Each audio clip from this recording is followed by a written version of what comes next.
प्रकृती स्वास्थ्य नसल्यामुळे एक 5 मिनिटं बोलून निघून जाईल, कारण मंत्री महोदय बोलत असताना निघून जाणे ते प्रोटोकॉलच्या दृष्टिकोनातून योग्य होत नाही. जीवन भाऊने चोपडा शहराचा चेहरा बदलला. तुम्ही एक एक त्यांनी केलेलं काम बघा.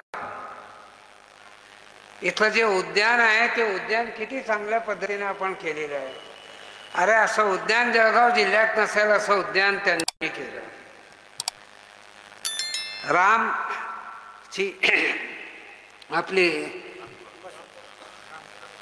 जर तुम्ही स्मृतिजाती पाहिली तर तशी स्मशानभूमी जळगाव जिल्ह्यात नाही, कदाचित उत्तर महाराष्ट्रात नसेल.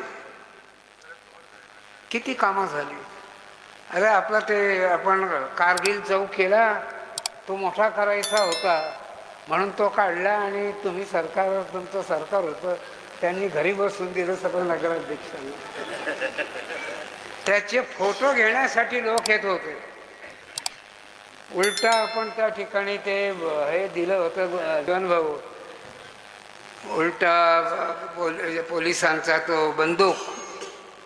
आता ते काम अपूर्ण राहिले, ते आपल्याला करावं लागलं. आपण महू इंदूर जर सोडलं तर फक्त रणगाडा चौक हा धुळ्याला आहे आणि चोपड्याला आहे. कोणत्या बाबतीत आपण कमी पडलो हे यांनी सांगावं. पण आता असं आहे की राजकारणात कोणी कोणाला बरं म्हणत नाही. फार चांगल्या पद्धतीचं कार्य केलं. ज्यावेळी या भुयारी गटाच्या कामाची मंजुरी मिळाली त्यावेळी आमदार साहेबांनी 2 पत्र लावले होते. चंद्राबाई त्यांनी 2 पत्र लावले की आम्ही हे आणले. अरे तुम्ही कसे आणले? 25/8/23 आदरणीय उपमुख्यमंत्री अजितदादांचं पत्र आहे की तुम्ही निधी उपलब्ध करून द्या. त्यावेळी मी अजितदादाचा गटात नव्हतो, पण त्यांचं चोपड्यावरचं प्रेम. किती रुपये? महाराष्ट्र सुवर्ण जयंती नगरोत्थान महाअभियान राज्यस्तर चोपडा नगर परिषद हद्दीत भुयारी गटार योजना 89,86,03,874. त्यानंतर दुसरी जी आहे स्वच्छ भारत मिशन. इतके चिकणे रस्ते होतील की कमालीचं बाहेर. आज आपल्याला दिसतंय रस्ते बरोबर नाहीत, पण ते काम पूर्ण व्हायला पाहिजे. 52,02,71,051. 141,88,74,000. किती काम झालं. कुठल्या नगर परिषदेमध्ये इतकं काम झालेलं मला दाखवा तुम्ही. ज्यांनी काम केलं त्यांना निवडून द्यायचं. आता जीवन भाऊनेच व्हावं असं माझी इच्छा होती, पण जीवन भाऊ म्हणाले नाही, नव्या पिढीला आपल्याला द्यायचंय. साधनाताईंना त्यांनी दिलं, ते साधनाताईंना निवडून द्यावं अशा प्रकारची विनंती करतो. माझं तपशीलवार भाषण 2-3 दिवसानंतर मला ज्यावेळी बरं वाटेल त्यावेळी एक एक बाबीच्या संदर्भात मी आपल्याशी चर्चा करीन, मी आपल्याशी संवाद करीन. पण आपल्याला एकच विनंती करतो की ज्यांनी 200-250 कोटी रुपयाचं काम या ठिकाणी केलं. अरे त्या रामपुऱ्याची स्मशानभूमीला फोटो काढायला लोक येतात.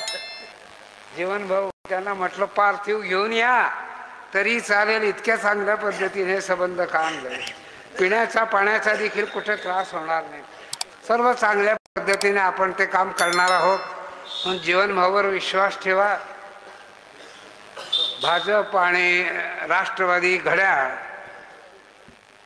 या दोन्ही पक्षाची युती झालेली आहे. जिथं घड्याळ असेल तिथं घड्याळाला मतदान करा, जिथं कमळ असेल तिथं कमळाला मतदान करा. पण त्या व्यतिरिक्त दुसऱ्या कुठल्याही चिन्हावर वार्ड नंबर 1 सोडून आपण मतदान करू नका. वार्ड नंबर 1 मध्ये कपबशी आहे. आमचे रवी भाऊ राजू भाऊ तेही एक कलाकार आहेत.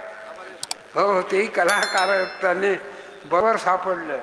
ते निवडणूक कशी असते की दोन विरोधक एकत्र येऊन जातात किंवा दोन एकत्र झालेले विरोधक होऊन जातात. पहिलं आपलं 15 नंबरमध्ये वार्ड आहेत का इथं, वार्ड नंबर 15 मध्ये आपण जे तिकीट दिलं होतं त्यानंतर आपल्या पंकज साहेबांनी भरलं. इतकी दोस्ती, अशी दोस्ती संपून गेली. राजकारण आहे, तात्पुरतं आहे.